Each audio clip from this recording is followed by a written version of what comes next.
NBR এর কর্মকর্তারাই রাজস্ব খাতের অটোমেশন চান না। সিপিডি আয়োজিত সেমিনারে এমন অভিযোগ করেছেন বিকেএমইএ সভাপতি মোহাম্মদ হাতেম।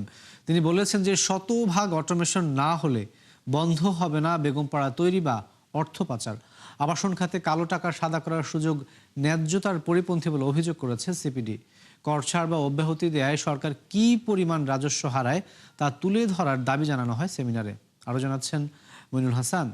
প্রয়োজনীয় পদক্ষেপ গ্রহণ করেছি। কর কাঠামোতে ব্যাপক রদবদল আর সংস্কার এনে ১১ জুন বাজেট দেন অর্থমন্ত্রী আমির খসরু মাহমুদ চৌধুরী, যা কার্যকর হচ্ছে বুধবার ১ জুলাই থেকে।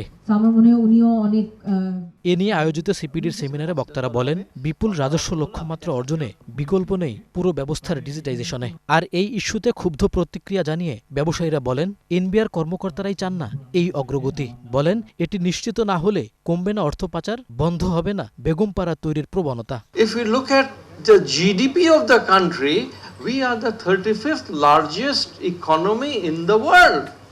And এখানে our tax GDP ratio is so low. এটা কিভাবে?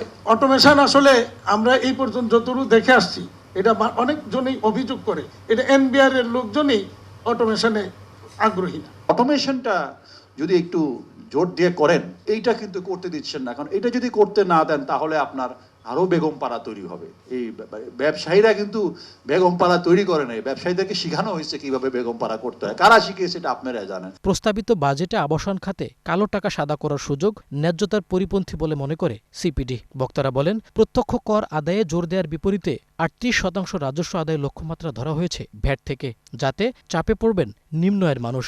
এ সময় কর ছাড় বা অব্যাহতির বিপরীতে সরকার কি পরিমাণ রাজস্ব হারায় তা তুলে ধরার দাবি জানানো হয়। প্রায় 66% কিন্তু ইনডিরেক্ট ট্যাক্স থেকে আসছে, যার ফলে কিন্তু সেটা কিন্তু রিগ্রেসিভিটি সবাইকেই আসলে এফেক্ট করেছে, বিশেষ করে লোয়ার ইনকাম আর্নার যারা আছে তাদের। এবারের বাজেটে ন্যায্য কর কাঠামো নিশ্চিতের চেষ্টা ছিল জানিয়ে এনবিআর এর এই সদস্য বলেন, ব্যবসা আর বিনিয়োগ সহজ করতে আনা হয়েছে শতাধিক পরিবর্তন। যার কর আয়ের পরিমাণ বেশি, যার ট্যাক্স এবং তার সম্পদের পরিমাণ বেশি, he or she will be more tax, উনি এই কন্ট্রিবিউশনটা বেশি করবেন। সেই যে ফিলসফি আছে, সেই ফিলসফিতে ফিরে আসার একটু উদ্যোগ হিসেবে আমরা চিন্তা করি। এবং এই কারণে আমরা এই ইনকাম ট্যাক্সের এই যে ন্যূনতম করের আইডিয়া থেকে, করের ধারণা থেকে, করের ব্যবস্থা থেকে, আমি বলবো অন্যায্য করের ব্যবস্থা থেকে আমরা বেরিয়ে এসেছি। রপ্তানি ও বিদেশি বিনিয়োগ না বাড়লে অর্থনীতি সংকটে পড়বে বলে আশঙ্কা করেন বক্তারা। একটা বিষয় এখানে বলে রাখি, মইনুল হাসান, ৭১, ঢাকা। আমার একটা প্রি স্কেডিউলড এনগেজমেন্ট আছে।